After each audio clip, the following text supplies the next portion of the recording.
चिन्तानहन्तारो यत्पादाम्बुजरेण वा स्वीयानां तान्निजाचार्यान् प्रणमामि मुहुर्मुहुः। यदनुग्रहतो जन्तुः सर्वदुःखातिगो भवेत् तमहं सर्वदा वन्दे श्रीमद्वल्लभनन्दनम्। अज्ञानतिमिरान्धस्य ज्ञानाञ्जनशलाकया चक्षुरुन्मीलितं येन तस्मै श्रीगुरवे नमः। नमामि हृदये शेषे लीलाक्षीराब्धिशायिनं लक्ष्मीसहस्रलीलाभिः सेव्यमानं कलानिधिम्। चतुर्भिश्च चतुर्भिश्च चतुर्भिश्च त्रिभिस्तथा षड्भिर्विराजते योऽसौ पंचधा हृदये। करो आरंभ। हाँ, दंडवत प्रणाम जी। आज श्लोक संख्या 21 का मेरा क्रम है। तो अभी हम प्रथम स्कंद का जो तृतीय प्रकरण उत्तम अधिकारी का, उसमें अध्याय 7 से 19 का समावेश आता है। उसमें अभी हम अध्याय 18 का पारायण कर रहे हैं। जो उस अध्याय 18 में महाराजा परीक्षित को शुंगी ऋषि का शाप का की कथा है, का वर्णन आता है।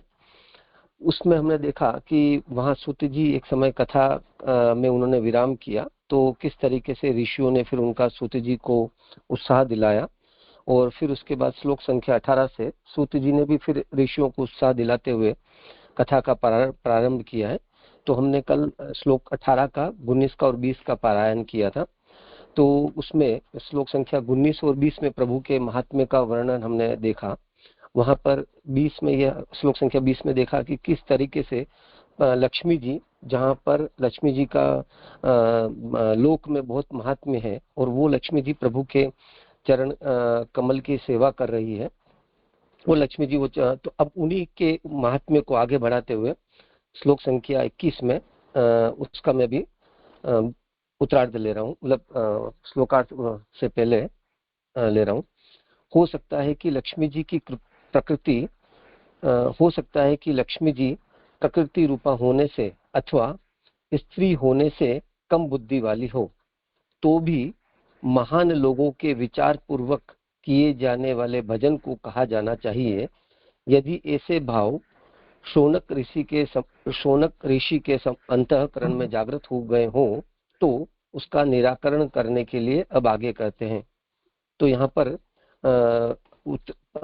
यह उत्थानिका आ रही है। उत्थानिका में कहा गया है कि लक्ष्मी जी का, अपन ने देखा लक्ष्मी जी के संदर्भ में किस तरीके से प्रभु का महात्म्य है।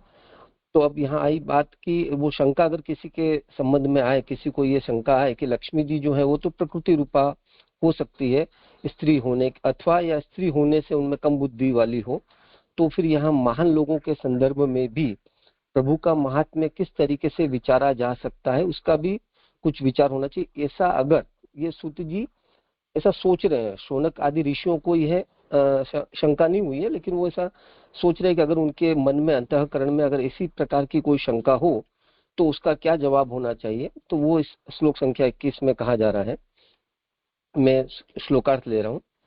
इससे भी अधिक भगवान के चरणों का प्रभाव देखिए कि जिन भगवान के चरण नख से निकले हुए जल को ब्रह्मा जी ने पूजन के लिए प्रयोग में लिया, तथा जो जल शिवजी सहित समस्त जगत को पवित्र करने वाला है, ऐसे भगवत पदार्थ के तुल्य जगत में और कौन है। सुबुधनी जी, और भी देखिए, यद्यपि विभूति रूपी लक्ष्मी जी द्वारा स्त्री संबंधी दोषों का किया जाना संभव नहीं है, और इस पर यह युक्ति भी दी गई है। अब यहाँ पर ये बताया कि लक्ष्मी जी जो है वो तो प्रभु की विभूति है, और विभूति रूपा होने के कारण हम लक्ष्मी जी में इस तरीके से प्राकृत या स्त्री संबंधित जो दोष है उसका विचार नहीं कर सकते हैं, वो असंभव है उन विचारों को।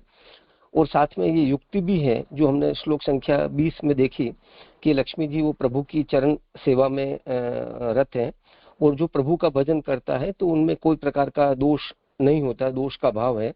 तो इसलिए लक्ष्मी जी में चूंकि वो प्रभु की चरण सेवा में रत हैं, लगी हुई हैं, इसलिए उनमें भी वो दोषों का भाव है, ये युक्ति से भी हम समझ सकते हैं। फिर भी यदि दुर्जन संतुष्ट रहे इस न्याय के द्वारा दूसरे ही प्रकार से महात्म्य को बताए जाने का निरूपण किया है।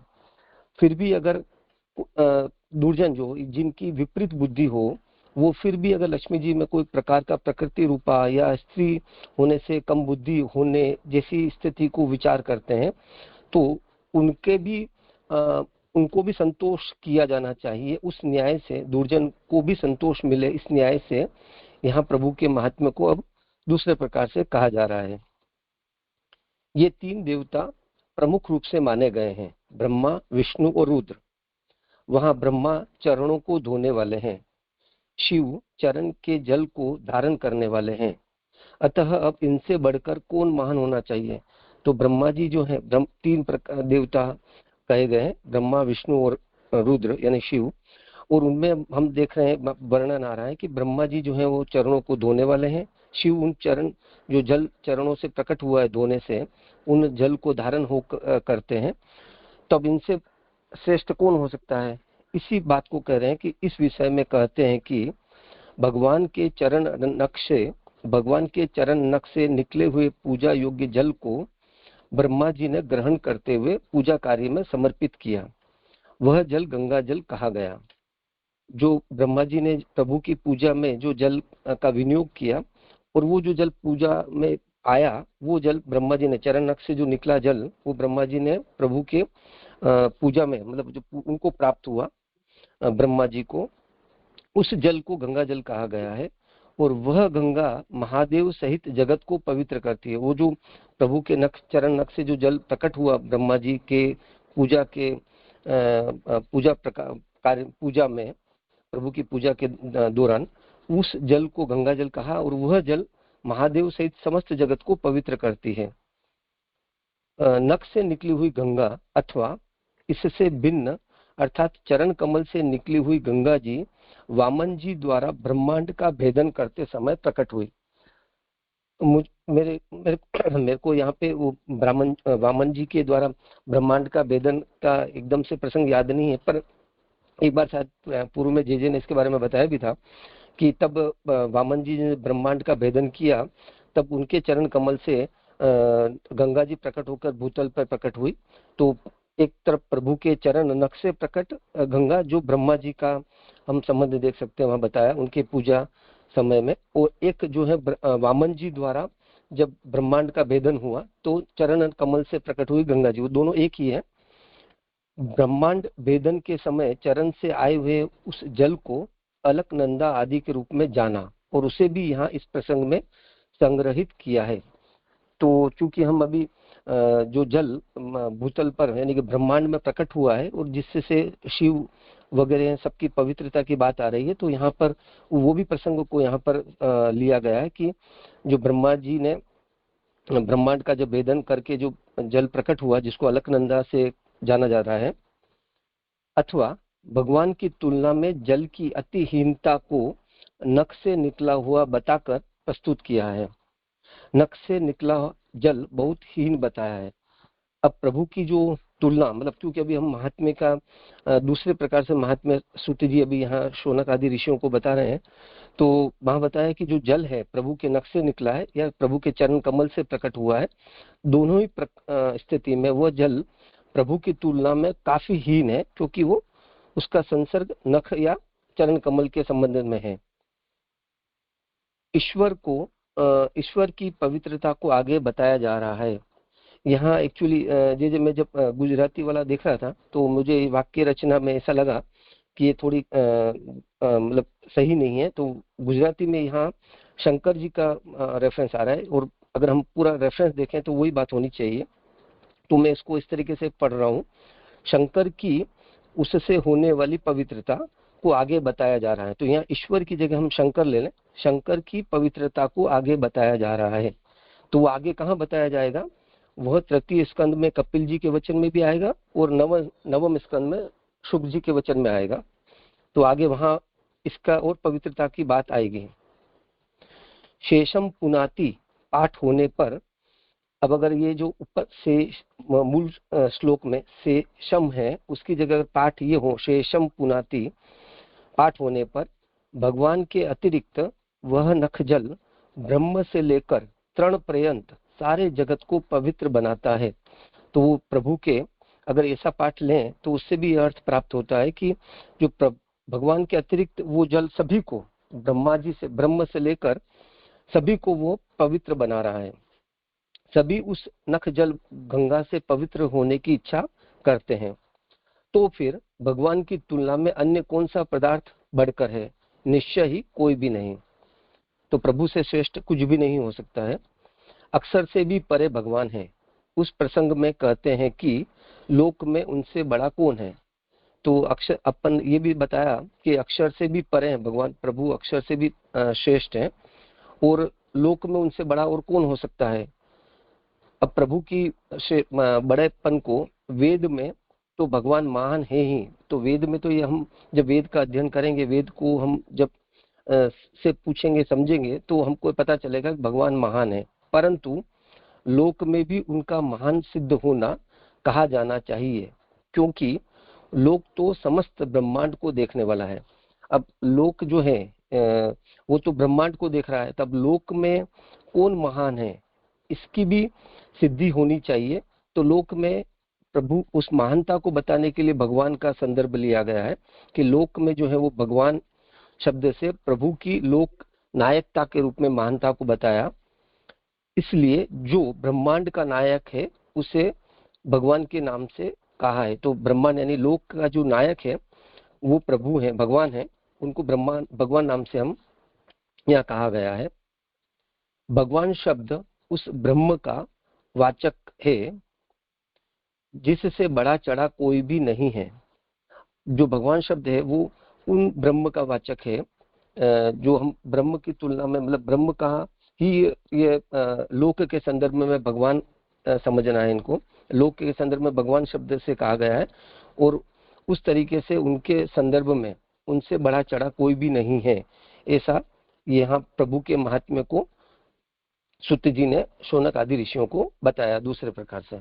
श्लोक संख्या 21 यहाँ तक संपूर्ण हुआ। कुछ वो विचार नहीं।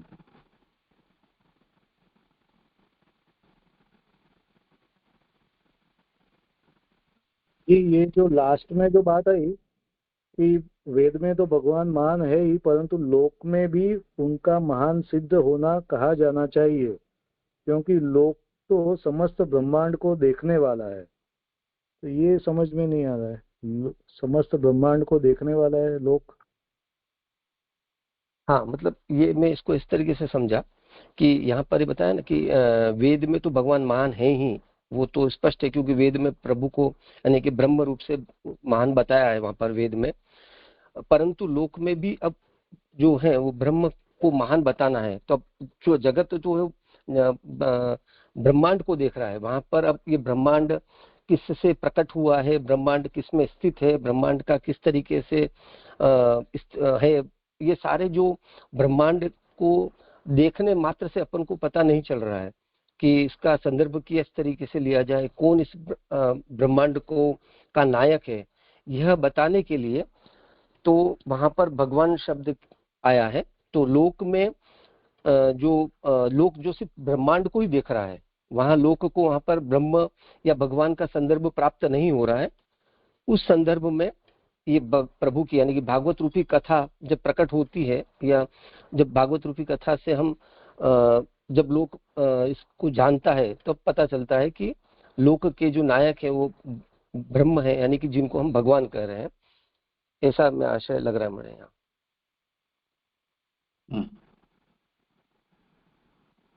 तो यानी जो लोक के जो नायक है वो प्रभु है, वो बात यहाँ पे आएगी या तो आ गई कैसे? हाँ, अभी तो भागवत कथा प्रारंभ की है सूत जी ने, तो वो अब जब पूरी होगी तब ये पता चलेगा।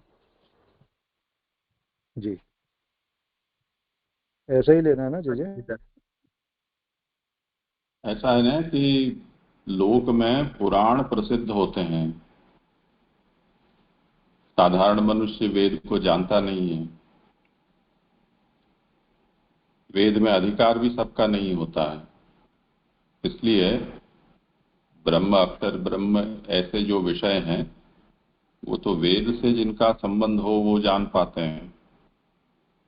इसलिए यहाँ जो कहा है कि मुकुंदात को नाम लोके भगवत पदार्थः। मुकुंद से अन्य इस लोक में भगवान और कौन है? तो यहाँ भगवान क्यों कहा? अगर कहना होता तो ये कहना चाहिए था नहीं कि परतत्व का निर्णय भगवान से नहीं होता है, क्योंकि भगवान शब्द तो बहुत चालू में उपयोग में आता है, यानी हर किसी को भगवान कह दिया जाता है, पर ब्रह्म ऐसा हर किसी को नहीं कहा जाता है। जैसे भगवान व्यास, भगवान शुक्र, भगवान रजनीश, भगवान बुद्ध, हर किसी के साथ भगवान शब्द जोड़ दिया जाता है। तो ये लोक में जो श्रेष्ठ हो, पर हो, उसके लिए भगवान का चलन है। वेदों में भगवान शब्द नहीं है कहीं भी। वेद जो है वो परतत्व का निर्धारण ब्रह्म से, अक्षर से करता है। तो वो ये कह रहे हैं कि मुकुंद से अन्य और भगवत पदार्थ कौन है? तो कहे ननु कोपी मास्तु, कोई भी नहीं हो, कोई बात नहीं है। अक्षरात् परस्यैव भगवत्वात्, अक्षर से जो पर हो वही तो भगवान होता है। तो ऐसा कहना चाहिए था ना। तो वो कह रहे हैं कि वो तो ठीक है, वो वेद वाले जानते हैं, तो वेदे तो सब भगवान भवत्येव, पर लोक सिद्धोपि वक्तव्य, वो तो अव्यक्त है। अक्षर से पर, जिसे हम पुरुषोत्तम कहते हैं, उसको किसने जाना है? वो तो ऊपर बैठा हुआ है। वो जो नीचे आता है तब उसको हम भगवान कहते हैं। तो लोकस्तु ब्रह्मांड मात्रदर्शी, जानता ब्रह्मांड को ही है। ब्रह्मांड के नायक तो भगवान ही है। इसलिए यहाँ भगवान शब्द का प्रयोग किया गया है। और उसका अभिप्राय ये है कि ये जो भगवान है वो निरतिशय ब्रह्मवाचक है। भगवान शब्द है निरतिशय का मतलब जिससे अतिशय यानी अधिक और कोई नहीं है, ऐसा ब्रह्म ही यहाँ भगवत शब्द से वाच्य बनता है। जी जी जय जय जी जी जी। हुआ सर, अच्छी तरह से। हाँ, दंडवत प्रणाम दीजिए। ये शुरुआत में जो बात आई, दुर्जन संतुष्ट रहे, इस न्याय के द्वारा दूसरे ही प्रकार से महात्मा को बताए जाने का निरूपण किया है। तो ये कुछ स्पष्ट नहीं हुआ ये न्याय क्या है। और जो शुरुआत उत्थानिका में जो विषय उठाया उसकी संगति भी समझ में नहीं आ रही यहाँ पर, कि ये लक्ष्मी जी की प्रकृति रूपा होने से ये जो बात कही है उसकी यहाँ आगे कैसे संगति बैठ रही है। अभी जैसे श्लोक संख्या अपन ने 20 में प्रभु के महात्म्य का लक्ष्मी जी के संदर्भ में विचार किया। तो अब किसी में वो उत्थानिका में वही बात श्रुति जी एंटिसिपेट कर रहे हैं कि शौनक आदि ऋषि में यह बात अगर आ जाए मन में उनके कि लक्ष्मी जी तो प्रकृति रूपा है या तो लक्ष्मी स्त्री है और उनमें कम बुद्धि है, तो अब प्रभु का महात्म्य हम लक्ष्मी जी के संदर्भ में अगर विचार कर रहे हैं तो हमको उससे बड़ा होना यानी कि भगवान से बड़ा कोई नहीं है, ये जो निर्णय लेना है वो अभी कुछ अधूरापन लगेगा उसमें। तो इसलिए प्रभु की महानता को अब दूसरे प्रकार से भी कहना जरूरी है। उस उद्देश्य से श्रुति जी जो है यहाँ पर इस श्लोक संख्या 21 में प्रभु के महात्म्य का फिर से वर्णन कर रहे हैं। एक तो ये बात, दूसरी बात ये जो दुर्जन संतुष्ट रहे, ये जो न्याय का आया वो मैं इस तरीके से समझ रहा हूँ कि जो महाप्रभु जी ने जब हमको बताया सुबोधनी जी में कि लक्ष्मी जी प्रभु की विभूति है और साथ साथ में युक्ति भी है वहां पर, जो हमने श्लोक 20 में देखा कि वो प्रभु की चरण सेवा कर रही है, तो उनमें किसी प्रकार का दोष का भाव होना ही चाहिए, दोष नहीं होना चाहिए लक्ष्मी जी में। फिर भी किसी के मन में इस तरीके का भाव आता है तो वो दुर्जन भाव कहलाएगा, वो भाव अभाव कहलाएगा। तो ऐसे जो जिन लोगों में इस तरीके की शंका आ सकती है, जो दुर्जन शंका है, दुर्जन लोगों को ही ऐसी शंका आ सकती है, तो उसका भी समाधान जरूरी है। उस न्याय से ये बात अब ये जो कही गई है दूसरे प्रकार से जो प्रभु का महात्म्य बताया गया है, ताकि अगर किसी के मन में इस तरीके का भाव आए, संदेह आए, तो उसका भी समाधान प्राप्त हो जाए। ये संगति इस कारण से यहाँ प्राप्त हो रही है कि 20 और 21 की संगति आगे जा रही है, फिर ऐसा लग रहा है। हाँ, ये मतलब यानी ये लक्ष्मी अलग से महात्मा बताने के लिए ये ब्रह्मा विष्णु और रुद्र की बात यहाँ आ रही है, ऐसा? हाँ, क्योंकि लक्ष्मी जी से वो बात संपूर्ण हो जाती है, वहाँ प्रभु का महात्म्य पता चल जाता है, क्योंकि वहाँ पे इंद्र की स्तुति और अन्य जगत में भी किस तरीके से लक्ष्मी को महान बताया गया है, श्रेष्ठ बताया है, वो सब संदर्भ आ रहा है। पर ये माइनस पॉइंट साथ में जुड़ा हुआ है कि प्रकृति रूपा कोई समझ ले या तो स्त्री रूपा होने के कारण कम बुद्धि, तो इसलिए अब जरूरी है कि अन्य जो देव हैं जिनको जगत में श्रेष्ठ माना जाता है, ब्रह्मा विष्णु महेश शिव को, अब उनके संदर्भ में तो अब वो भी जैसे लक्ष्मी जी प्रभु की सेवा कर रही है, तो उसी प्रकार से ब्रह्मा जी भी प्रभु के जो पूजा में जो चरण नख से जो प्रकट हुआ जल है उस वो धारण कर रहे हैं, और वही जल से शिव और जगत की शुद्धि हो रही है। तो वो और उन्हीं चरण कमल की सेवा लक्ष्मी कर रही है। तो अब वो ही चरण कमल की महानता ब्रह्मा विष्णु के संबंध, ब्रह्मा शिव के संबंध में भी प्राप्त हो गई इस श्लोक में। हाँ ठीक है, स्पष्ट हुआ। हाँ जी जी, धन्यवाद सर। और कोई? जी जी, यहाँ पे एक जो वामन जी वाला प्रसंग आया ना, तो जनरली हमें ये प्रसंग मालूम है कि जब प्रभु का चरणारविंद ऊपर ब्रह्मलोक में पधारा, तो वामन जी ने जो स्नान मतलब चरणों का अभिषेक किया, उससे गंगा जी प्रकट हुए। यहाँ मतलब वही प्रसंग लेना है कि कुछ कल्प भेद से प्रभु के चरणारविंद के नख से जल प्रकट हुआ और फिर वही जल का वापस ब्रह्मा जी ने ठाकुर जी के चरणारविंद के लिए मतलब यूज किया।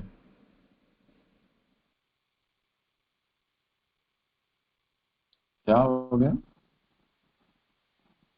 हाँ जी जी, समझा हाँ नहीं, क्या इसमें, कहना चाहते? हाँ जी जी, इसमें ऐसा है ना कि भगवान के चरण नख से निकले हुए पूजा योग्य जल को ब्रह्मा जी ने ग्रहण करते हुए पूजा कार्य में समर्पित किया। तो जनरली हम तो यही प्रसंग जानते हैं कि ठाकुर जी के चरणारविंद को जो जल से ब्रह्मा जी ने अभिषेक किया, वो जल गंगा जी के नाम से जाना जाता है। तो वही प्रसंग यहाँ लेना है ना कि नख से उत्पन्न हुआ, दूसरा ऐसा कोई प्रसंग नहीं है ना, उतना खाली जैसा। नहीं, वो तो यहाँ उसी को तो बता रहे हैं ना कि ब्रह्मांड भेदेन यदा चरण जलम आगतम अलकनंदादि रूपम तदपि संग्रहीतम भवति। ये जो अलकनंदा है वो अलग वस्तु है, गंगा अलग है।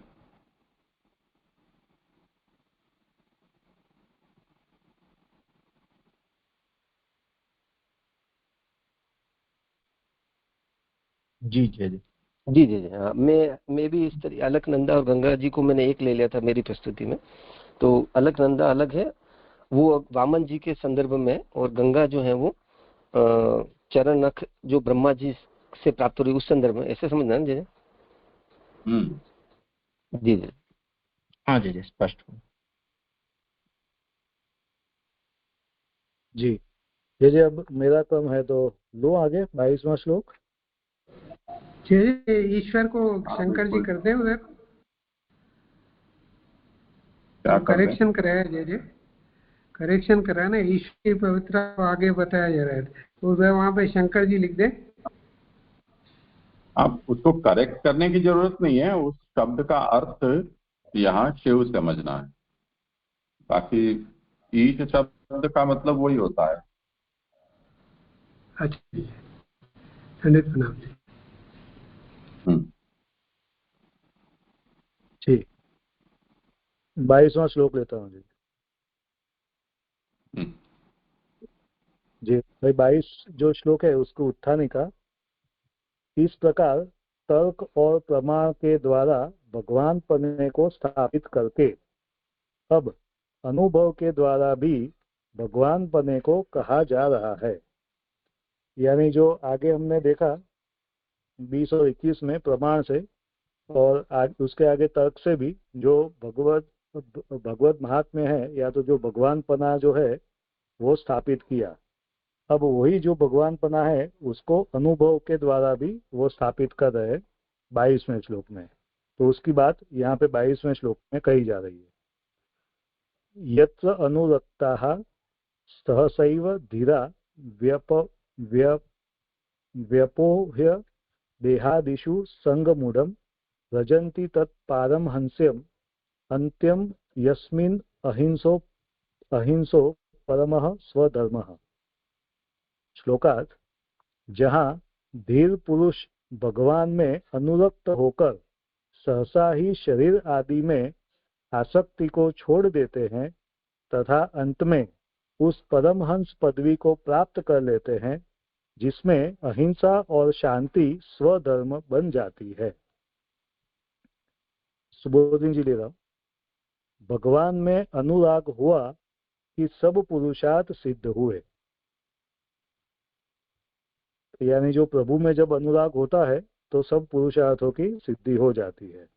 किसी दूसरे के नख का जल जिस प्रकार सब तरह के अर्थों का नाश करने वाला होता है, वहीं दूसरी ओर भगवान के नख का जल सब प्रकार के पुरुषार्थों को सफल बनाने वाला होता है। तो यहाँ पे जो डिफरेंस है, ये जो कॉन्ट्राडिक्शन है वो बता रहे हैं कि भाई जो दूसरे और कोई हो, सामान्य कोई हो, तो उसका जो नख का जल है तो वो नाश करने वाला होता है, अर्थों का नाश करने वाला होता है। लेकिन अगर प्रभु के नख का जल हो तो वो तो सब पुरुषार्थों को सफल बनाने वाला है। यानी कि प्रभु का जो जल है वो सभी पुरुषार्थ जो है वो उससे फलित हो जाते हैं। दूसरे पदार्थों में आसक्ति रखना जिस तरह आत्मा का नाश करने वाला होता है, वहीं दूसरी ओर भगवान में थोड़ा सा भी अनुराग हो जाने पर समस्त प्रकार के पुरुषार्थ सिद्ध हो जाते हैं। इसी तरह दूसरी भी बात कर रहे हैं कि भाई जैसे नख का देखा उसी तरीके से अगर आसक्ति हमारी दूसरे पदार्थों में है तो उससे तो आत्मा का नाश हो जाता है या तो आत्मा का उद्धार नहीं होता। लेकिन अगर प्रभु में या तो भगवान में थोड़ा सा भी अनुराग हो जाए तो वो अनुराग से या तो वो प्रेम से सब पुरुषार्थ सिद्ध हो जाते हैं। तो आसक्ति तो वही है, लेकिन अगर दूसरे पदार्थ में चली गई तो उससे आत्मा का नाश होगा, और अगर प्रभु में वो अनुराग हो गया तो उससे उद्धार हो गया। उसे कहा जा रहा है कि जो कोई भी भगवान में अनुरक्त हो जाते हैं उन्हें आनंद की प्राप्ति हो जाती है। तो जो प्रभु में अनुरक्त होते हैं उनको आनंद की प्राप्ति हो जाती है। इस अनुराग करने में ब्राह्मण आदि होने की अथवा साधन आदि की कोई अपेक्षा नहीं है। तो ये जो प्रभु में प्रेम या अनुराग है उसमें न तो वर्ण की आवश्यकता है न तो कोई साधन की भी अपेक्षा है, वो तो साहजिक ही हो जाता है। उसे कहते हैं कि ये सब सफलताएं उस सहसा ही मिल जाती है। तो अगर प्रभु में अनुराग हो गया तो वो जो सफलताएं हैं यानी पुरुषार्थ सिद्धि की, वो सहसा ही हो जाएगी, मिल जाएगी। इस भगवत अनुराग के मार्ग में सबसे बड़ी बाधा, तभी ये जो प्रभु के जो अनुराग या तो प्रेम है उसमें बाधा क्या है, तो वो बता रहे हैं कि वो जो बाधा है वो कामना के बल से प्राप्त किए गए विषयों के भोग ही है। यानी आपने जो कामना से जो विषय भोग कर रहे हैं वो ही सबसे बड़े इसमें बाधा है प्रभु के अनुराग में, क्योंकि उससे वो डाइवर्ट हो जाएगा। उन विषयों को दूर हटाने के लिए धीर शब्द कहा गया है। तो धीर जो शब्द है वो वही विषय को हटाने के लिए है। यह धीरता शीघ्र ही उन अनुराग करने वालों में सुख को उत्पन्न कर देती है। इसलिए विवेक से धैर्य करना चाहिए।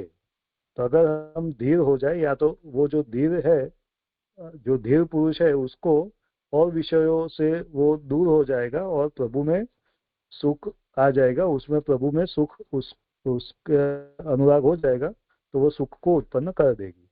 तो इसीलिए विवेक से धैर्य करना चाहिए, अथवा अनुराग करने से धैर्यशाली भी हो जाते हैं। या तो जो प्रेम प्रभु में अगर प्रेम हो जाएगा तो भी वो धैर्य उत्पन्न हो जाएगा। भगवान में किए जाने वाले अनुराग से साधनों की सहायता लिए बिना भी साध्य और फल की प्राप्ति हो जाती है। यानी भगवान में अगर अनुराग हो जाता है तो साधन अगर नहीं भी किए तो भी साध्य और फल की प्राप्ति हो जाएगी। साध्य यानी प्रभु की, और जो फल जो प्रभु दे रहे हैं उसकी प्राप्ति हो जाएगी। तो यहाँ पे जैसे वो हमें ब्रज भक्त भी देखते हैं, तो ऐसे ही ये यहाँ पे बात आ रही है। राग अंतःकरण का धर्म है। ये अनुराग में जो राग जो है ये बेसिकली अंतःकरण का धर्म है। वह अनुराग अपने वर्ग का यानी भगवद प्राप्ति रूप प्रक्रिया का वर्ग का पोषण करता है, न कि अपने वर्ग का नाश। नॉर्मली जो देखने में आता है वो ऐसा है कि भी जो भी अनुराग या तो राग है वो अपने वर्ग का, यानी कि जो साथ में जो भी है वो, यानी मैं ऐसा ले रहा हूँ कि भी जो भगवत प्राप्ति रूप जो प्रक्रिया उसका पोषण करता है वो नाश नहीं करता। भगवान के संबंध को प्राप्त होकर भगवान द्वारा किए गए संस्कार से वह सब प्रकार के विपरीत वर्ग को नाश कर देता है। यानी अगर प्रभु में आपका राग हो गया, प्रभु में अनुराग हो गया, तो उसके विपरीत जो भी कोई है, जो भी वर्ग है, या तो उसके संबंधी है या तो उसके साथी जो है, कि जो अन्य जगह पे आपका स्नेह या तो राग बढ़ाते हैं, उसका वो नाश कर देगा अगर प्रभु में अनुराग हो गया। तो संसार में लगाने का कारण रूप वर्ग जो कि भगवान की ओर बढ़ने में बाधा उपस्थित करता है, ऐसे उस वर्ग को नष्ट करके यह अनुराग भगवद पद को प्राप्त करा देता है। तो जो भगवद अनुराग है उसका ये उसकी ये विशेषता है कि और जो भी संसार में लगाने वाले कारण रूप जो वर्ग है, यानी संसार में लगाने रूप कारण रूप जो मन बुद्धि या तो जो अपने आसक्ति है उसको, या तो जो सगा संबंधी या जो भी है, वो सभी को, वो जो भी कोई बाधा उपस्थित करता है वो सभी को वो नष्ट कर देगा और वो प्रभु में ही फिर आप आगे बढ़ोगे और भगवत पद को प्राप्त कर लेगी। इस प्रकार के लक्षण वाले अनुराग से द्वेष आदि युक्त भक्ति द्वारा भी किसी को भगवान की प्राप्ति होती है। तो ये जो अनुराग जो बता रहे, या तो ये जो राग बता रहे, उसकी विशेषता ये है कि भी कोई भी प्रभु में ऐसे जुड़ जाए, यानी कि प्रभु की भक्ति अगर हो रही है, यानी कि प्रभु में अगर आप जुड़ जाए, चाहे वो द्वेष आदि से भी जुड़ जाए, तो भी उसको भी भगवान की प्राप्ति हो जाएगी। भक्ति युक्त द्वेष में भी भगवान की प्राप्ति के प्रसंग में कोई विरोध या विसंगति पैदा नहीं होती। यानी अगर आप प्रभु से जुड़ रहे हो तो प्रभु से जैसे भी जुड़ रहे हो, भक्ति यानी यहाँ पे मुझे ये जो भक्ति युक्त द्वेष जो लिखा है उसका मीनिंग ऐसे समझ में आ रहा है कि भाई आप प्रभु से जैसे भी जुड़ रहे हो, लेकिन अगर प्रभु से अगर आपका जुड़ा हो गया तो वो फिर प्रभु की ही प्राप्ति होगी। उसमें जिस तरीके से अनुराग से या तो भक्ति से होती है, उसी तरीके से द्वेष या तो अन्य कोई भी, जैसे भी आप प्रभु से जुड़ रहे हो उससे भी होगी। यानी भगवान की प्राप्ति के प्रसंग में उसमें कोई विरोध या विसंगति नहीं है। भक्ति युक्त देह आदि में अहंता ममता के लक्षणों से जड़ता को प्राप्त हुआ संग भगवान में अनुराग होने पर नष्ट हो जाता है। जो हमने आगे देखा, ऐसे ही अगर देह आदि में अहंता ममता से जो भी कोई संग है, वो जब भगवान में अनुराग होता है तो वो नष्ट हो जाएगा। ऐसे उस मजबूत संग को भी धीर पुरुष सहसा ही छोड़ देता है। तो जो धीर पुरुष जिसको भगवान में अनुराग हो गया उसके लिए वो छोड़ना सहज हो जाएगा, वो इजीली छोड़ पाएगा उसको। ऊढ़ शब्द का अर्थ वेद में भी बताया सूचित किया है, यानी यहाँ पे जो ऊढ़ जो बात जो वर्ड आ रहा है उसकी बात कर रहे हैं, यानी संगम मूढ़म। तो उसमें जो ऊढ़ जो बात आ रही है, ऊढ़ शब्द आ रहा है, उसकी बात यहाँ पे कर रहे हैं कि ऊढ़ शब्द का अर्थ वेद में भी बताया सूचित किया है। जिस प्रकार विवाह करके लाई हुई स्त्री को नहीं छोड़ना चाहिए, उसी प्रकार देह का संग भी नहीं छोड़ना चाहिए। तो उससे बता रहे हैं कि भाई जैसे विवाह से जो कोई स्त्री लाते हैं तो उसको कभी छोड़ना नहीं चाहिए, उसका त्याग नहीं करना चाहिए शास्त्र के तहत। उसी तरीके से देह का भी वो संग जो है वो छोड़ना नहीं चाहिए। क्यों? तो उसके लिए प्रमाण देते हैं, अपनी आत्मा की रक्षा निरंतर करनी चाहिए। तो जो ये जो है वो मनुस्मृति का वाक्य है कि भाई अपनी आत्मा जो है उसकी रक्षा निरंतर करनी चाहिए, तथा निश्चय ही यह शरीर धर्म साधन होने से प्राथमिकता रखता है। तो ये शरीर का संग क्यों नहीं छोड़ना चाहिए? क्योंकि वो तो साधन रूप है, वो धर्म के लिए साधन बन रहा है, तो उसके लिए उसकी प्राथमिकता रखता है, उसका संग नहीं छोड़ना चाहिए। ये जो है वो कुमार संभव का सेंटेंस है। पुरुष को समस्त प्रकार के अर्थ प्रदान करने में शरीर के होने की उपयोगिता स्पष्ट है। तो जो पुरुष जो है वो अपने पुरुषार्थ सिद्ध करना चाह रहा है, तो उसके लिए उसमें शरीर जो है वो साधन रूप है, उसकी उपयोगिता स्पष्ट है। इसके लिए उसका संग नहीं त्याग करने के लिए बोल रहे हैं। इस प्रकार वेद वाक्यों से उत्पन्न हुई बुद्धि को भी अनुरागी जन त्याग देते हैं। यानी कि जो अनुरागी जन है उनको सिर्फ और सिर्फ प्रभु के अनुराग या तो प्रेम की ही बात करते हैं, उनके लिए और कोई भी, यानी कि वेद वाक्यों में भी जो बुद्धि है उसको भी फिर वो त्याग देते हैं। भगवान के भक्त लोक में तथा वेद में उत्पन्न हुई बुद्धि को भगवद कृपा से छोड़ देते हैं। उसके लिए अभी प्रमाण दे रहे हैं कि भी जो भगवान के भक्त है उनके लिए तो लोक में या वेद में भी जो कोई बुद्धि है उसको भी भगवद कृपा से वो छोड़ देते हैं। ये जो सेंटेंस है वो भागवत जी का चतुस्कंद 29 अध्याय में 46 श्लोक है, जिसमें पुरंजन का जो आख्यान है वो आ रहा है। मैं वो जरा सेंटेंस जो है वो ले लेता हूँ।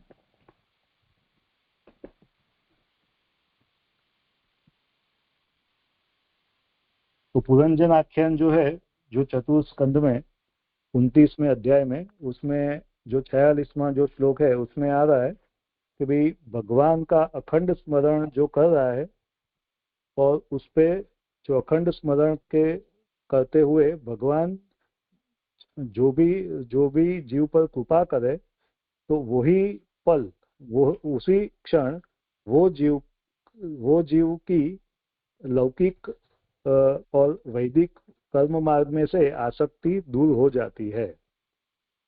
तो ये जो है वो 46 जो श्लोक है वो पुरंजन आख्यान में यहाँ पे प्रमाण रूप से लिया गया है। तो उस तरीके से जो भक्त जो है उनके लिए जब प्रभु की कृपा होती है तो लोक में और वेद में उत्पन्न हुई बुद्धि वो छोड़ देते हैं। इस वाक्य से देह आदि में संग का त्याग भक्त जन कर देते हैं। तो जब प्रभु की कृपा हो जाए तब फिर वो कब भक्त जो है वो सबका त्याग कर दे वो अलग बात है। तो उस वक्त उनकी अवस्था वो हो जाती है कि उस वक्त सब जो है वो प्रभु की कृपा से सब कुछ छूट जाता है। ज्ञान के अंतर्गत तो देह की आसक्ति छोड़ देना ही पुरुषार्थ कहा है। भी जो ज्ञान है उसके अंतर्गत तो देह की आसक्ति छोड़ देना वही पुरुषार्थ है उनके लिए। तो भक्ति मार्ग में तो उस ज्ञान की प्राप्ति अथवा देह आसक्ति का त्याग एक प्रासंगिक या गौण स्थिति की सामान्य प्रक्रिया मात्र है।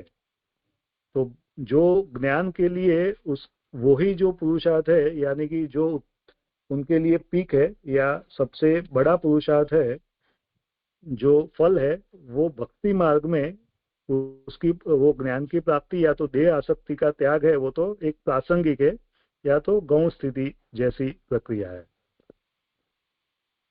यानी यहाँ पे जो भक्ति मार्ग है उसकी श्रेष्ठता बता रहे हैं। जो भगवान में अनुरक्त है वे ही उनके समीप पहुंचते हैं। जो प्रभु में अनुरक्त है, जो प्रभु में जिसका अनुराग इतना बढ़ चुका है, वही प्रभु के समीप पहुंचते हैं। भगवान के इस वाक्य के आधार पर कि मेरे भक्त मुझे ही प्राप्त होते हैं, तो उसके लिए भी प्रमाण दे रहे हैं कि प्रभु खुद ऐसे वो बोल रहे हैं कि जो मेरे भक्त है वो ही मुझे प्राप्त हो सकते हैं, वो मुझे ही प्राप्त करते हैं। आधार पर कि हो सकता है इसका गौण फल ही प्राप्त होता हो, इस आशंका से यहाँ पे कुछ लगता है, क्योंकि यहाँ पे फुल स्टॉप होने के बाद हो सकता है वहां से स्टार्ट होता है, या तो कुछ छूट गया या तो कंप्लीट नहीं हो रहा है सेंटेंस। तो इस गौण फल ही प्राप्त होता हो इस आशंका से कहते हैं, यानी कि अगर आप इसको गौण फल मानो या तो ये जो है वो पूर्ण फल नहीं है, ऐसी कोई शंका हो, तो उससे कहते हैं कि भी वे परमहंसों को प्राप्त होने वाले फल को प्राप्त होते हैं। तो यानी ये जो फल है वो परमहंस यानी जो ज्ञान मार्ग में जो है उससे भी ज्यादा भक्ति मार्ग में फल मिल रहा है, और वो फल जो परमहंसों को प्राप्त होने वाला फल है वो बता रहे हैं, तो वो उत्कृष्ट फल है, तो वो ऐसी शंका नहीं करनी। तो फिर वे क्रमशः मुक्त होते हुए वैश्वानर आदि लोगों को प्राप्त होते होंगे, और उन्हीं के समान यह भी अवान्तर या तो अमुख्य या गौण स्थान ही होगा। तो ये आशंका का उत्तर देते हुए कहते हैं कि नहीं, ये अंतिम स्थान है।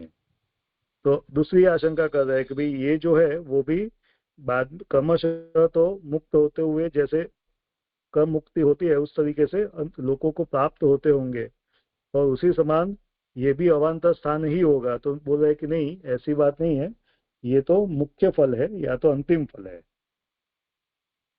यह इस वाक्य से प्रतिपादित किया है कि इस आनंदमयी स्थिति का अंत आनंद में समाहित हो जाना ही है। ये कैसे बता रहा है कि भाई ये अंतिम स्थान है, तो वो उसके प्रमाण बता रहा है कि भाई ये जो आनंदमयी स्थिति का है उसका अंत आनंद में समाहित हो जाना वही होता है, यानी अंतिम स्थान है वो आनंद में समाहित हो जाना, वही अंतिम स्थान है।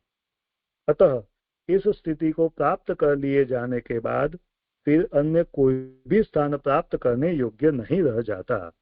यानी ये जो है वो हाईएस्ट है, ये अंतिम है, उसके बाद और कोई स्थान रहता नहीं है। कहीं ऐसा तो नहीं कि इसमें धर्म के हेतु का अभाव होने से, वेद में इसका प्रतिपादन न होने से यह अप्रमाणिक हो जावे। तो फिर दूसरी शंका कर रहे हैं कि भाई यह अप्रमाणिक तो नहीं है क्योंकि वेद में इसका प्रतिपादन नहीं है, तो इसीलिए कहते हैं कि पहले निरूपित नहीं किए गए सन्मार्ग की आशंका से कहते हैं कि जिसमें अहिंसा ही सबसे बड़ा स्वधर्म कहा है। तो यहाँ पे इसका खंडन कर रहे हैं कि भाई पहले चाहे निरूपित नहीं किया गया, लेकिन इसमें अहिंसा ही सबसे बड़ा स्वधर्म है।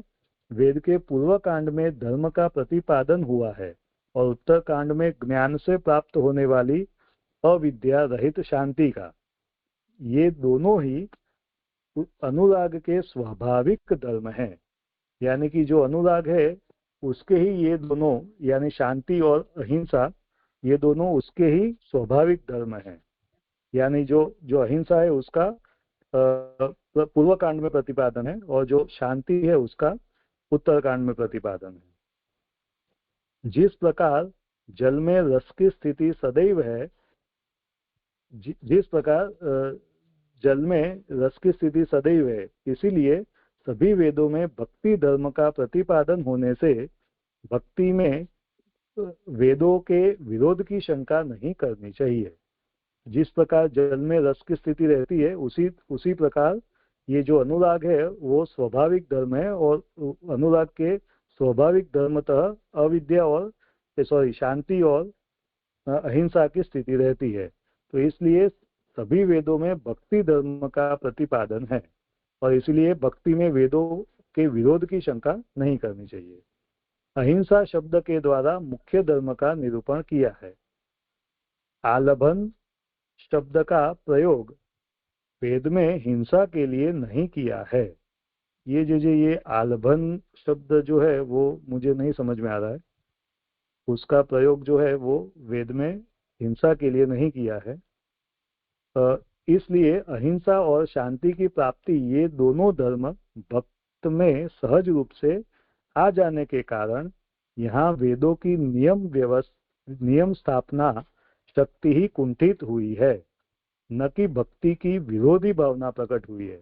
तो यहाँ पे कोई भक्ति की विरोधी भावना नहीं है, लेकिन वेदों की जो नियम जो स्थापना जो है, यानी कि वेदों की जो नियम है उसको ही यहाँ पे कुंठित किया गया है, उसको ही यहाँ पे लिया गया है, और कुछ नहीं है। भक्ति की विरोधी कोई भावना नहीं है।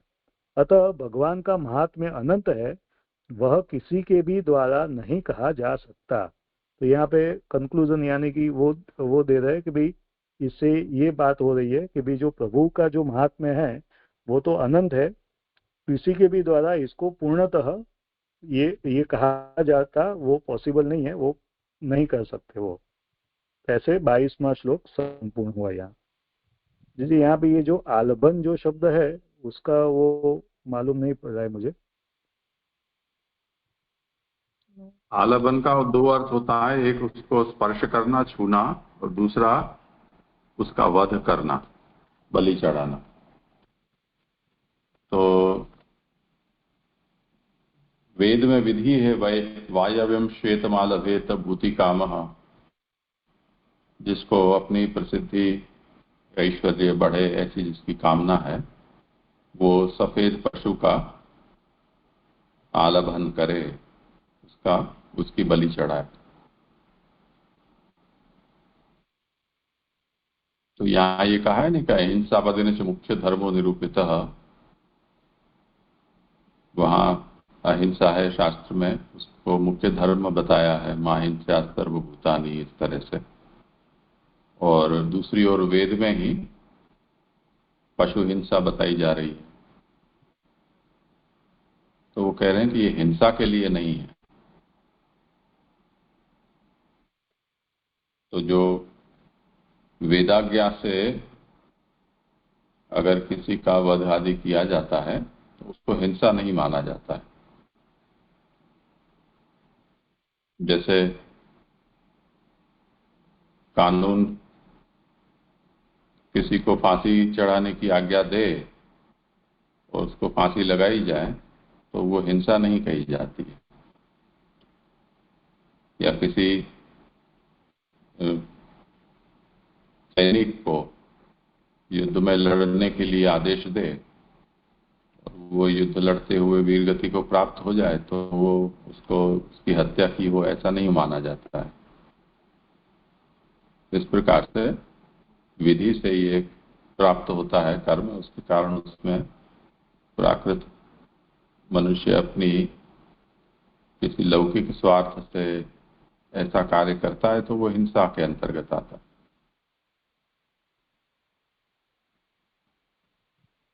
जी जी जी जी हुआ अच्छी तरह से स्पष्ट हुआ जी। हाँ जी जी धन्यवाद। ये जो 314 पेज है ना, उसमें पहले से 5वीं लाइन में जो ऐसा है ना, इस प्रकार के लक्षण वाले अनुराग से द्वेषादि युक्त भक्ति द्वारा भी किसी को भगवान की प्राप्ति होती। एक तो द्वेषादि युक्त भक्ति आया और दूसरा भक्ति युक्त द्वेष आया। तो हम जैसे इसमें देखते हैं कि जो हीनादि प्रकरण है उसमें भी प्राइमरी रिक्वायरमेंट मात्सर्य रहितता है। तो मात्सर्य और द्वेष को अगर हम एक जैसा अगर समझे तो ये इसकी कैसे संगति कर सकते हैं? यानी मुझे ये ऐसा मैंने जो बताया कि मुझे ऐसा लगा कि भाई जिस तरीके से अनुराग से प्रभु से हम जुड़ सकते हैं उसी तरीके से द्वेष आदि जो भी कोई है उससे भी अगर आप प्रभु से जुड़ रहे हो जिस तरीके से भक्ति से जुड़े, तो उसमें उससे भी किसी को, उसके द्वारा किसी को भी भगवान की प्राप्ति होती है। जो जो बता रहे हैं कि इस प्रकार के लक्षण वाले अनुराग से द्वेष आदि युक्त भक्ति द्वारा, तो द्वेष आदि युक्त भक्ति यानी मुझे ऐसा लग रहा है कि भाई जिस तरीके से जुड़ना, प्रभु से जुड़ने की जो बात है, ऐसे ही जो कोई और कोई भी अनुराग से या स्नेह से या द्वेष से या और कोई भी, जैसे प्रभु को वो जो कंस आदि का जो बताया, उस तरीके से अगर कोई भी जो प्रभु से जुड़ रहा है तो उसको भगवान की प्राप्ति होती है। मैं ऐसे इसमें समझ रहा हूँ, दो चीज है ना, क्योंकि उसमें भक्ति आगे से द्वेष भी आएगा। हाँ वही सेकंड में उसमें आगे भक्ति से द्वेष भी आएगा। हाँ, तो उसमें भी है ना कि भाई भक्ति युक्त द्वेष में भी भगवान की प्राप्ति के प्रसंग में कोई विरोध या विसंगति पैदा नहीं होती। तो विरोध या विसंगति इसीलिए नहीं है क्योंकि द्वेष से भी अगर आप प्रभु से जुड़ रहे हो तो प्रभु की प्राप्ति हो जाती है, इसलिए वो विरोध या विसंगति नहीं होती, ऐसा मुझे लग रहा है।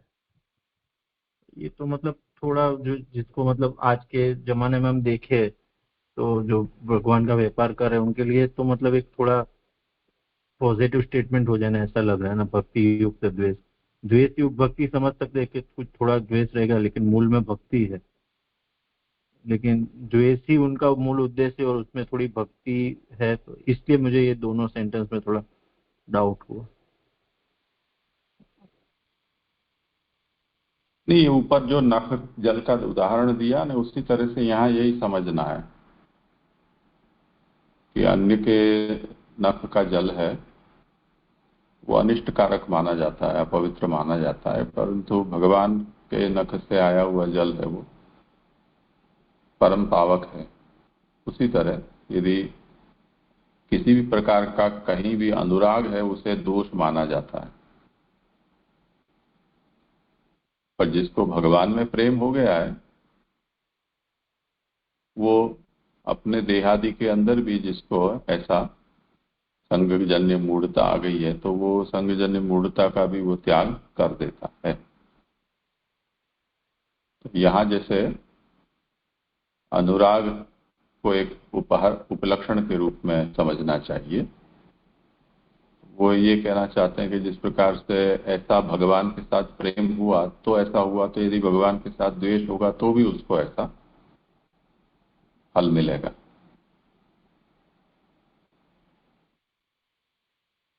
जी जी जी, मतलब जो भयात कंस वाला जो श्लोक है उसके हिसाब से कि ठाकुर जी ने हाँ, किसी तरह से। हाँ जी, ये एक्चुअली ये भक्ति युक्त द्वेष ऐसा जो वर्ड आया उससे थोड़ा कंफ्यूजन हो रहा है।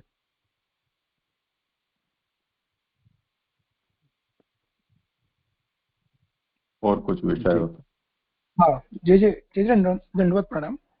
जय जय, यहाँ पे 313 नंबर का पेज पे छल्ले से मतलब लास्ट से 7वीं 8वीं लाइन है कि इस भगवत अनुराग के मार्ग में सबसे बड़ी बाधा कामना के बल से प्राप्त किए गए विषयों के भोगी है और उन विषयों को दूर हटाने के लिए धीर शब्द कहा है। तो ये धीर शब्द क्यों कहा है वो समझ में नहीं आया। धन्यवाद। हाँ, यानी धीर शब्द जो है वो उससे इसलिए कह रहे हैं कि भाई ये जो कामना, या तो कामना से बह नहीं जाना चाहिए और उसके बह के वो विषय का भोग नहीं करना चाहिए, वो उससे जो उसको उसके कंट्रोल में रहे, उसको कंट्रोल कर सकता है, उसको धीर शब्द कहा गया है।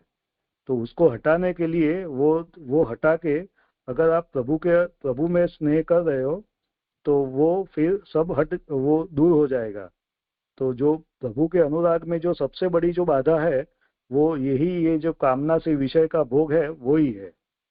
अगर आपने धैर्य से उसको कंट्रोल में कर लिया तो फिर वो भगवत अनुराग की बाधा मिट गई। तो वो सेंस में मुझे लग रहा है। जी, दंडवत प्रणाम। जी जी, धन्यवाद प्रणाम जी। ये आशीष भाई का जो प्रश्न था और आपने जो समाधान किया जी, वो समझ में तो आ गया जी। लेकिन प्रश्न ये था कि ये भक्ति का जो डेफिनेशन है और नीचे भी जो समझाया है कि यानी प्रभु में अनुराग होना उसे भक्ति कहा जाएगा, तो फिर ये द्वेषादि युक्त भक्ति और भक्ति युक्त द्वेष में ये थोड़ा नहीं समझ में आ रहा था कि फिर अगर भक्ति है तो फिर द्वेष कैसा, क्योंकि भक्ति यानी तभी कहते हैं कि प्रभु में जब अनुराग हो।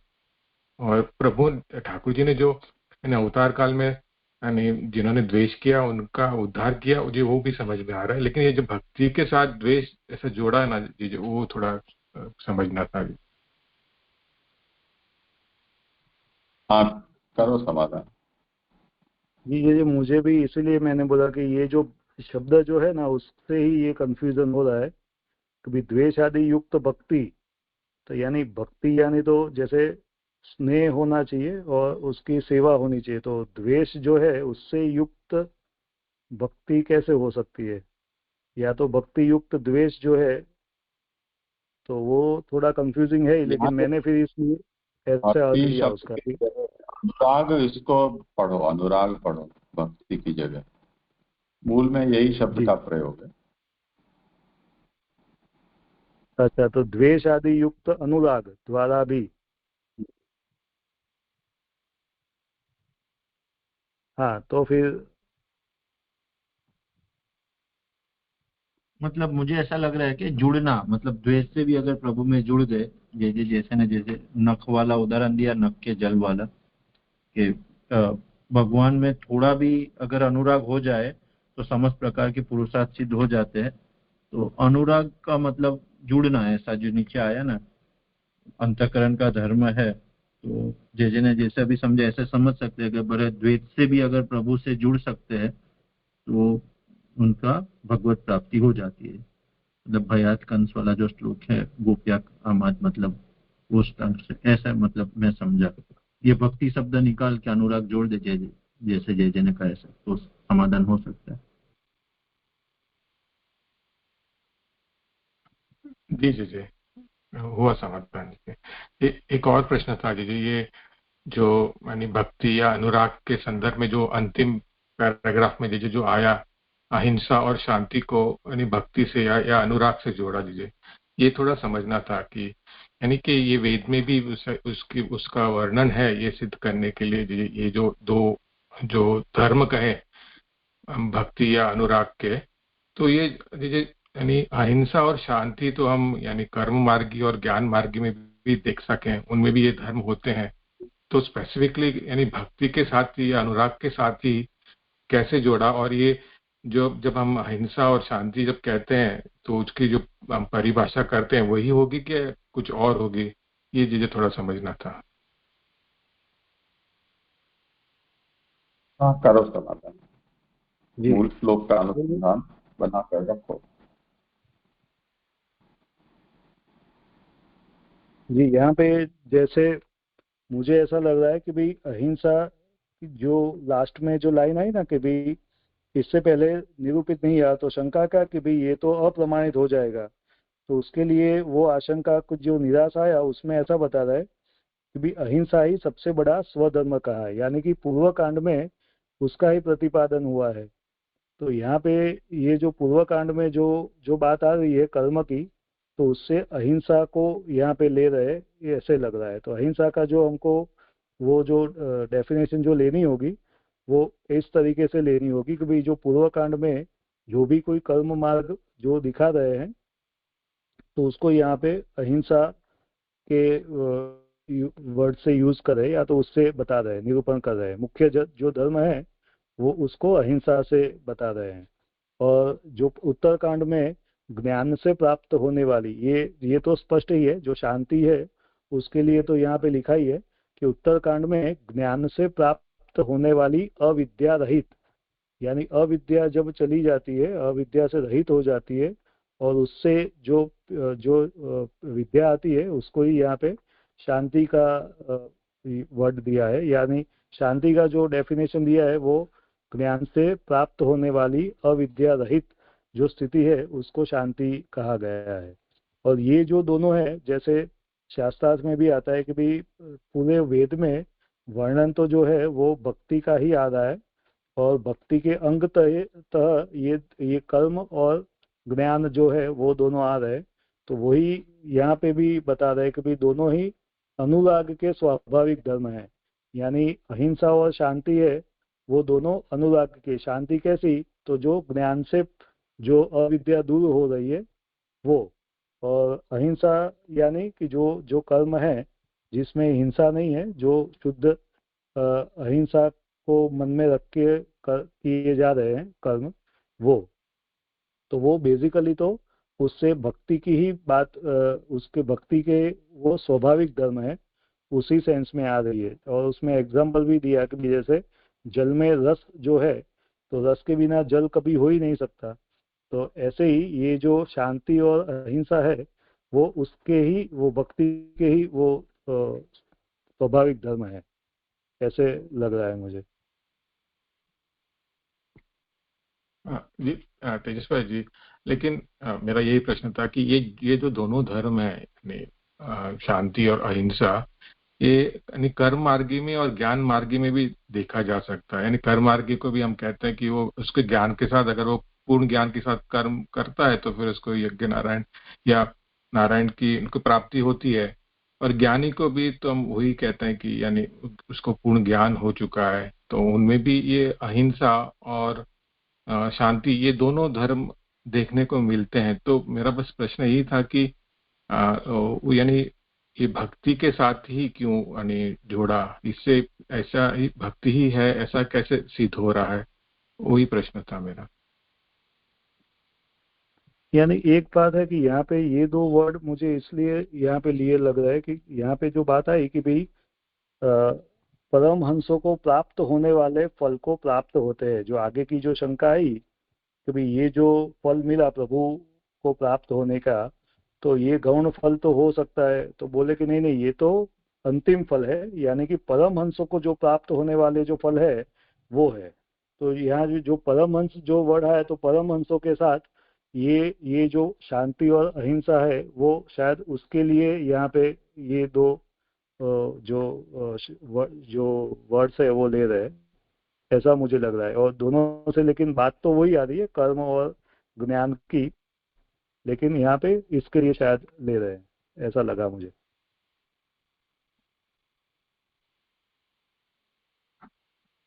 जी जी जी, इसे थोड़ा कैसे समझना कि यानी ये दोनों धर्म, कि यहाँ जो भगवान में प्रेम मात्र से जिसको परमहंस का स्थान प्राप्त होने की बात कही गई है, उस संबंध में ये बता रहे हैं कि हो सकता है कि ये थोड़ा बड़ा चढ़ाकर आपने बता दिया। तो अभी तो क्या पूरा महात्म्य का प्रसंग चल रहा है ना, तो महात्म्य का प्रतिपादन अलग अलग तरह से करते हुए अब यहाँ तर्क और प्रमाण से यहाँ भगवत्ता स्थापित करके और अब अनुभव से भी यहाँ इसकी भगवत्ता का प्रतिपादन किया जा रहा है।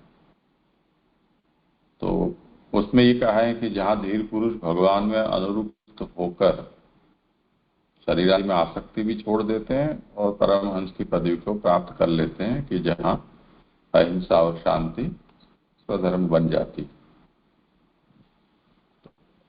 ये थोड़ा बोम्बास्टिक हो गया ऐसा लग रहा है, क्योंकि ये तो वेद में हिंसा बताई गई है, तो आप क्या कहना चाहते हो? दूसरा, बिना कुछ किए धरे केवल भगवान में अनुराग रखने मात्र से ऐसा फल हो जाता है, तो ऐसे फल की प्राप्ति कैसे हो सकती है? परमहंसों का फल तो मुक्ति है उत्तम कक्षा की, जिसे यहाँ शांति के रूप में कहा है। तो यानी कर्म से और ज्ञान से जो होने वाले फल हैं उससे भी उत्तम फल यहाँ भक्ति से हो जाता है, ऐसा निरूपण कर रहे हो। तो हो सकता है कि ये मुख्य फल न हो, तो उसका यहाँ उत्तर दिया गया है। ये तो आनंद स्वरूप में ही समा जाने की, यानी सायु जी की ही बात है, जिसके बाद और कोई स्थान प्राप्त करना रह नहीं जाता। पर ऐसा कैसे संभव है? ये वेद विरुद्ध तो नहीं होगा, क्योंकि ऐसी बात वेद में तो कहीं नहीं गई है, क्योंकि उसमें वेद तो यही बताता है ना कि धर्म से ही सिद्धि होती है।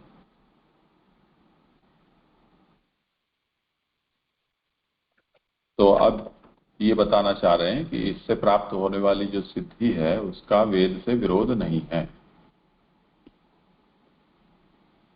वो विरोध कैसे नहीं है?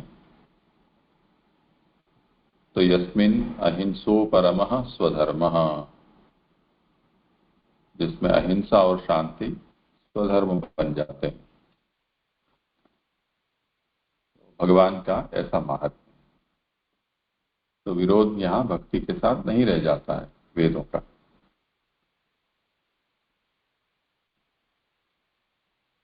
भक्त में वो धर्म है, अहिंसा और शांति है, वो भक्ति के बल से ही आ जाते हैं।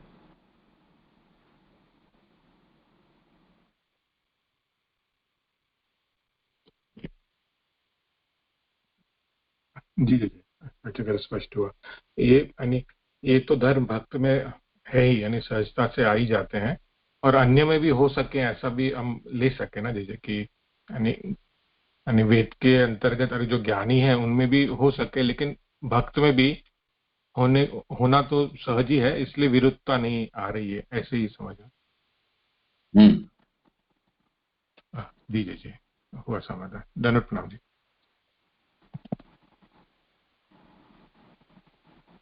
जी लो जी आगे। हाँ करो। हाँ अभी 23वां श्लोक।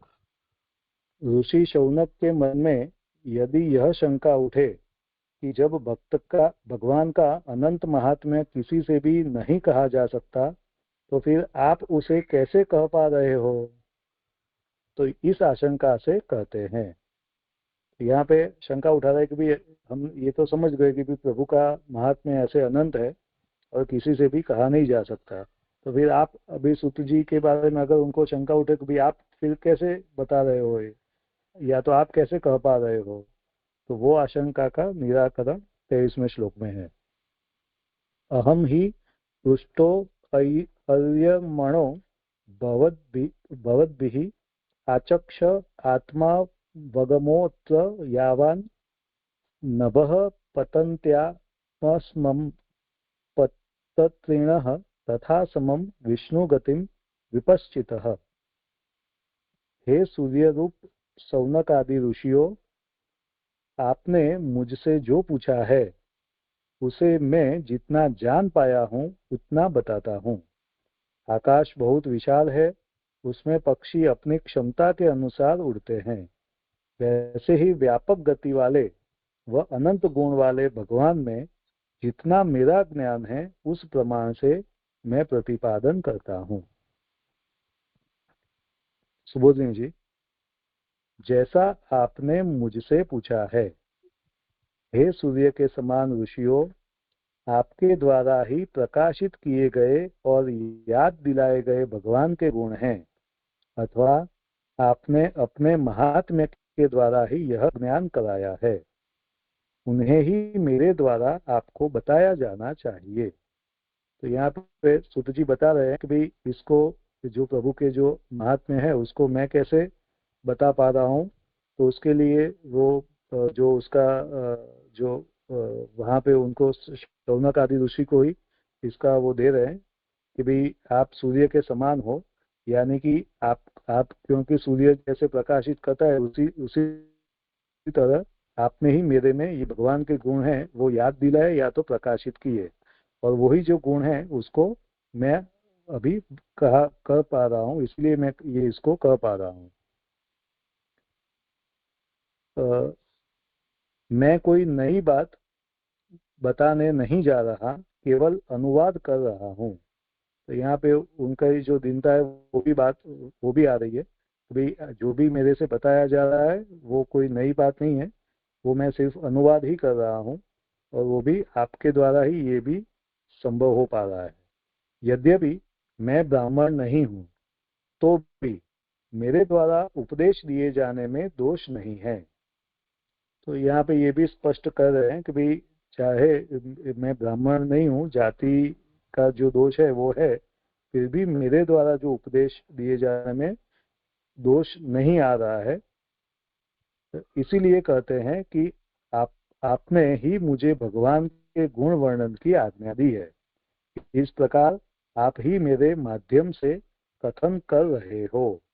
तो ये दोष क्यों नहीं आ रहा है, तो इसके लिए बता रहे हैं कि भाई आपने ही, यानी कि शौनक आदि ऋषि जो थे उन्होंने ही प्रभु के गुण वर्णन की आज्ञा दी है। उन्होंने ही सुत जी से प्रार्थना की कि भाई आप प्रभु के गुण के वर्णन कीजिए। उन्होंने ही उनको उच्च आसन पे बिठाया और इसीलिए आप ही मेरे माध्यम से ये कथन कर रहे हो। भवद्भिः, यह शब्द दोनों ओर से संबद्ध है। तो ये जो भवद्भिः जो शब्द है वो दोनों ओर से आ रहा है, परंतु मैं अपनी बुद्धि के अनुसार ही कहूंगा। तो जो भी वो अपनी बुद्धि से उनको जो भी आ रहा है वही वो कह रहे हैं। उसे कहते हैं कि जितना मैं अपनी बुद्धि के अनुसार भगवत गुण जान पाया हूँ उसे कहूंगा। यद्यपि अर्थ को जानकर ही वाक्य रचना की जानी चाहिए, इस न्याय से वाक्य का ज्ञान होता है, परंतु अभी के लोग जैसे वेद का उच्चारण बिना अर्थ समझे ही करते हैं वैसा तो मैं नहीं करूंगा, पर मुझे जितने अर्थ का ज्ञान है तद अनुसार ही मैं कहूंगा। तो यहाँ पे ये स्पष्ट कर रहे हैं कि भाई मैं जितना भगवत गुण जान पाया हूँ अपनी बुद्धि से उसको ही मैं कहूंगा, जानकर ही अपनी बुद्धि से उसके अनुसार ही मैं कहूंगा। ऐसा नहीं करूंगा कि जैसे जो वेद का उच्चारण होता है, यानी कि वेद का उच्चारण या तो क्योंकि वेद सभी के लिए ज्ञात नहीं है, तो ऐसा भी होता है कि भाई उसका उच्चारण करते हैं लेकिन उसका अर्थ को समझ नहीं पाते हैं। तो ऐसा मैं नहीं करूंगा, मैं सब उसके अर्थ ज्ञान सहित ही उसकी बात कहूंगा, प्रभु का जो महात्म्य है उसका वर्णन करूंगा। पर इससे होगा क्या, तो वो बता रहा है कि भगवान के सभी गुण तो निरूपण नहीं किए जा सकते ना। ऐसी शंका का समाधान करते हुए कहते हैं कि भाई चलो आपने वर्णन तो कर लिया लेकिन प्रभु के सभी गुण का तो वर्णन नहीं होगा, या तो वो तो नहीं कह पाएंगे। तो फिर उसका समाधान करते हुए कहते हैं कि आकाश में गरुड़ आदि पक्षी अपनी क्षमता के अनुसार ही उड़ते हैं, न कि वे विशाल आकाश को माप सकते हैं, तो भी उन्हें आकाश में उड़ने वाला नाम तो सिद्ध है ही। ठीक वैसे ही मैं भी अपनी सामर्थ्य अनुसार ही भगवान के गुणों को कहूंगा, यह भाव हुआ। तो चाहे आकाश जो है वो तो विशाल है, वो तो असीमित है, लेकिन फिर भी जो गरुड़ आदि जो पक्षी, यानी गरुड़ इसलिए ले रहे कि जो सबसे ज्यादा जो पक्षियों में श्रेष्ठ है, वो भी अगर उड़ता है आकाश में तो भी वो अपनी क्षमता के अनुसार ही उड़ेगा। वो कभी भी उड़ने से वो आकाश को तो माप नहीं सकते, वो आकाश का नाप नहीं ले पाएंगे। तो उसी तरीके से फिर भी उसमें वो आकाश में उड़ने वाला तो उनको कहाएगा, यानी कि प्रभु के जो महात्म्य है उसका तो मैं जो भी जितना भी मेरी बुद्धि से हो पाएगा उतना वर्णन तो मैं करूंगा। तो उस तरीके से सामर्थ्य अनुसार मैं वर्णन करूंगा, चाहे वो पूर्ण तरीके से उसको न कर पाऊं, जिस तरीके से आकाश को नहीं नाप सकते उसे प्रभु के सभी गुणों को मैं नहीं कर पाऊं, लेकिन फिर भी जो मेरी क्षमता में है, सामर्थ्य में है, उस तरीके से मैं उसको कहूंगा। यह दृष्टांत तो विषम है, क्योंकि क्रिया तो एक सीमित स्थान में ही होती है और ज्ञान तो सीमा रहित होता है। ऐसी शंका की संभावना पर समाधान देते हैं कि, यानी अगर ऐसी शंका करे कि भी ये जो आप जो बता रहे वो दृष्टांत सेट नहीं हो रहा है, वो तो विषम है। कैसे? तो जो क्रिया है वो तो कोई सीमित स्थान में होती है और यहाँ तो प्रभु का महात्म्य ज्ञान है वो तो सीमा रहित है, तो ये जो है वो सेट नहीं हो रहा है। तो उसकी संभावना पे उसका समाधान देते हैं कि ज्ञानी जब भी विष्णु अर्थात व्यापक की गति को व चरित्र को अपनी योग्यता के अनुसार ही जान पाते हैं। तो ज्ञानी जन जो है वो चाहे कुछ भी कर ले, लेकिन अपनी योग्यता के अनुसार ही प्रभु के चरित्र को या तो उसके उसके महात्म्य को जो है वो जान पाते हैं। यदि ऐसा न हो तो उन्हें कुछ जानना बाकी न रहे। अगर ऐसा नहीं हम माने तो फिर वो भी सर्वज्ञ हो जाए, यानी कुछ जानना ही बाकी न रहे और वे भगवान के तुल्य ही हो जाए और वो प्रभु के तुल्य ही हो जाएंगे फिर। तो ऐसा तो नहीं होता, यानी कि जो ज्ञानी जन है वो अपनी जो योग्यता या तो सामर्थ्य के अनुसार ही जान पाते हैं। गति शब्द यहाँ एक वचन है, अर्थात भगवान के सारे ही गुण आकाश के समान हैं, अतः उनके किसी एक गुण को भी पूरी तरह से कोई भी नहीं जान सकता। तो यहाँ पे जो गति शब्द है उससे ये बता रहे हैं कि भाई गति शब्द है वो एक वचन में उसको बताया गया है। तो उससे ये बताया जा रहा है कि भाई प्रभु के एक गुण भी जो है उसको भी आप पूर्ण तरीके से नहीं जान पाते।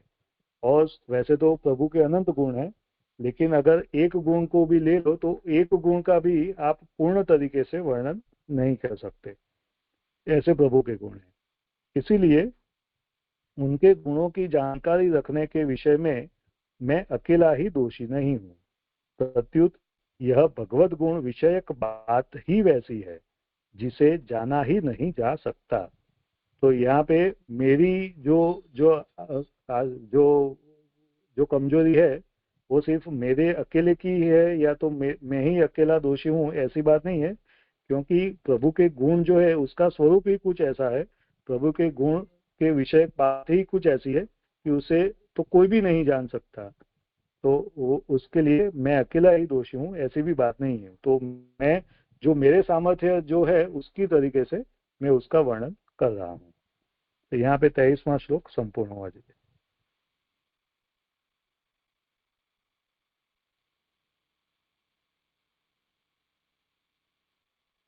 ओ विचारणीय सरल विषय, अच्छा निरूपण।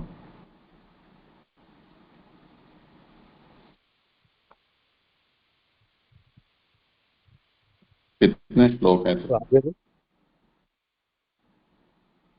हाँ जी जी। आगे श्लोक कितने हैं? मेरा एक श्लोक है अभी जी। हाँ तो कर लो। जी जी जी। तो 24वां श्लोक। तो इस प्रकार अपने कम कहने के दोष को एक और रखते हुए पूछे गए प्रश्न का उत्तर देना प्रारंभ करते हैं। तो ये जो दोष था उसका निराकरण करके अब जो प्रश्न पूछा है शौनक आदि ऋषि ने उसका अभी उत्तर दे रहे हैं। एकदा धनुरुद्धम्य विचरन् मृगयां वने मृगाननुगतः श्रान्तः तृषितः क्षुधितो भृशं जलाशयम् अचक्षाणः प्रविवेश तम आश्रमम। शब्दार्थ। एक बार महाराज परीक्षित धनुष उठाकर शिकार खेलने के लिए जंगल में गए। वे पशुओं का पीछा करते हुए थक गए तथा भूख और प्यास से अत्यधिक व्याकुल हो गए। उन्हें कहीं भी जलाशय नहीं दिखा और वे उस आश्रम में प्रविष्ट हुए। सुबोधिनी जी, एक बार की बात है, राजा को प्रमादवश शाप लगा। इसे बताने के लिए स्वभाव की प्रवृत्तियों को कारण रूप से कहा है। तो यहाँ पे जो राजा को प्रमादवश जो शाप लगा उसकी बात अब ये श्लोक में आ रही है। तो वो जो उसका जो कारण जो है उसको स्वभाव की प्रवृत्तियों को दिखा रहे हैं। धनुष को उठाने की क्रिया से वध कार्य को सूचित किया है। तो यहाँ पे जैसे शुरुआत से ही धनुष को उठाकर शिकार खेलने की बात आई, उससे जो वध का जो कार्य है वो जो क्रिया है उसको बता रहे हैं। जंगल में शिकारी की तरह शिकार करने हेतु राजा परीक्षित पशुओं के पीछे दौड़ रहे हैं। पशुओं का संग करने से उनमें शोक का जन्म हुआ है। श्रुति में कहा है कि जंगल में पशु छोटे हैं और शोक युक्त है।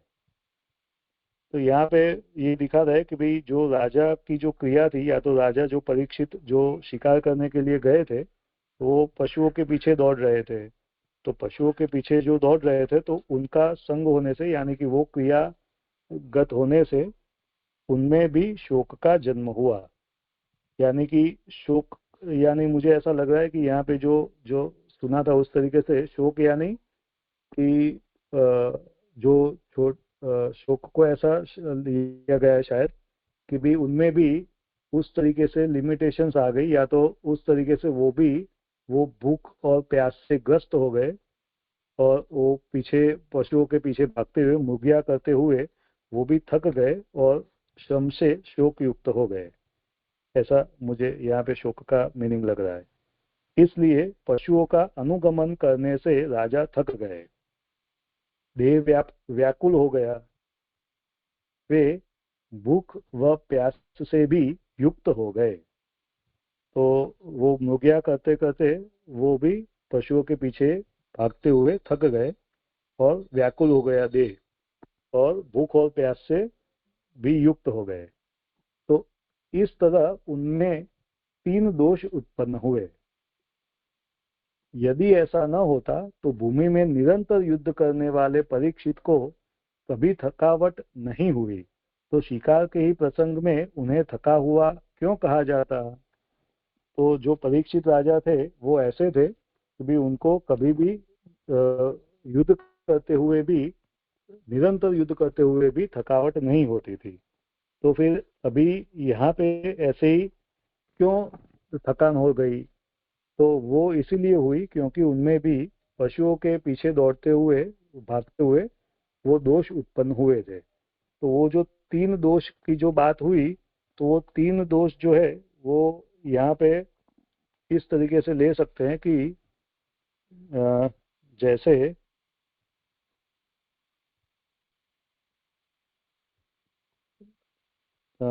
ऐसे जो गुजराती में मैंने देखा, यहाँ पे स्पष्ट नहीं है, लेकिन गुजराती में जो मैंने देखा तो ऐसा है कि भाई मृगों के संग से, यानी कि पशुओं के पीछे दौड़ते हुए उनके संग से जो शोक उत्पन्न हुआ उसे एक दोष लिया है। दूसरा जो दोष है वो जो उनको थकान हुई, वैसे वो थकते नहीं थे, लेकिन अभी जो थकान हुई वो पशुओं के पीछे भागते हुए, वो दूसरा दोष है। और वो भूख और प्यास से भी युक्त हो गए, यानी कि भूख और प्यास जो है वो हावी हो गए उनमें। तो ये जो है वो तीसरा दोष है। तो इस तरीके से 3 दोष जो है वो ऐसे यहाँ पे दिखा रहे हैं। तो यहाँ पे शिकार के ही प्रसंग में उन्हें थका हुआ क्यों कहा जाता, तो वो दोष के हिसाब से वो थक गए, इसलिए दुष्ट का अनुगमन नहीं करना चाहिए। तो इससे बता रहे कि भाई जो दुष्ट है कि जो इस तरीके से दोष उत्पन्न करे, ऐसे उनका अनुगमन नहीं करना चाहिए। भूषम अव्यय का प्रयोग राजा की भूख, प्यास व थकान को न सह सकने की स्थिति प्रदर्शित करने के लिए किया है। तो यहाँ पे जो मूल में भूषम जो शब्द आ रहा है, तो ये क्षुधितो भूषम, तो वो जो शब्द है उसकी यहाँ पे उसके लिए बता रहे हैं कि भाई वो प्रयोग इसके लिए है क्योंकि राजा की भूख, प्यास व थकान वो सहन न कर सके ऐसी स्थिति में आ गई थी, यानी वो उससे भी हावी, वो उस वक्त राजा पे हावी हो गई थी। श्रम आदि दोषों के उत्पन्न होने से ही दूसरे दोष भी उत्पन्न हो गए तथा गुणों का उत्पन्न होना समाप्त हो गया। तो वो इतनी हावी हो गई थी कि भी जो गुण थे वो सब दब गए, वो उत्पन्न ही नहीं हुए, और जो दोष थे वो राजा पे हावी हो गए। अतः परीक्षित को जलाशय नहीं दिखाई दिया। तो दोष से वो इतने व्याकुल हो गए थे, वो इतना हावी हो गए थे कि भी उनको जलाशय भी नहीं दिखा। जलाशय देवता रूप होने से वे दोष युक्त राजा के सामने से तिरोहित हो गए। तो यानी कि जो जलाशय थे वो देवता रूप यहाँ पे बताए गए हैं। तो जो जो जब दोष उत्पन्न हो जाते हैं, शोक से व्याकुल हो गए, तब वो व्याकुलता की अवस्था में वो जो जलाशय रूप देवता जो है वो तिरोहित हो गए, यानी कि राजा उसको नहीं देख पाए। बिना आज्ञा के प्रवेश करने को प्र उपसर्ग से बताया गया। तो यहाँ पे प्रविवेश में जो प्र उपसर्ग है वो मुझे लग रहा है कि वो उसकी बात यहाँ पे आ रही है कि भाई वो बिना आज्ञा के प्रवेश उन्होंने वो ऋषि के आश्रम में कर दिया, क्योंकि वो व्याकुल थे तो उन्होंने आज्ञा भी नहीं ली और प्रवेश कर लिया। प्रवेश के स्थान पर प्रविवेश क्रिया का प्रयोग किया गया इसके लिए, इसलिए वे ऋषि के मुख्य स्थान तक चले गए। तो वहां से आगे बढ़ के वो भूख और प्यास में वहां तक चले गए, मुख्य स्थान तक। तम का प्रयोग स्थान के प्रसिद्ध होने को बताता है। तो यहाँ पे लास्ट जो लाइन है उसमें प्रविवेश तम आश्रमम, तो उसमें तम जो शब्द है उसका प्रयोग यहाँ पे इसलिए आ रहा है कि भाई वो जो स्थान था वो प्रसिद्ध था। तो वह स्थान हारे हुए द्रोणाचार्य के पुत्र अश्वत्थामा का मंत्रणा स्थल रहा था। तो वो प्रसिद्ध कैसे था, तो वो बता रहा है कि भाई वो जो हारे हुए जो द्रोणाचार्य के पुत्र जो अश्वत्थामा था उसका मंत्रणा स्थल था। तो ऐसे वो प्रसिद्ध था, उस तरीके से यहाँ दिखा रहे हैं। तो ये जो है, लेकिन ये बात मुझे ज्यादा नहीं मालूम है, लेकिन यहाँ पे ऐसी बात आ रही है कि भाई अश्वत्थामा का वो मंत्रणा स्थान था इसलिए वो आश्रम प्रसिद्ध था। तो यहाँ पे जो 24वां श्लोक जो है वो पूर्ण हुआ।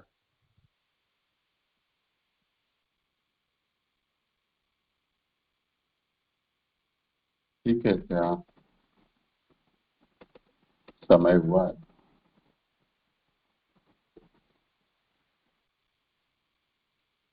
जी।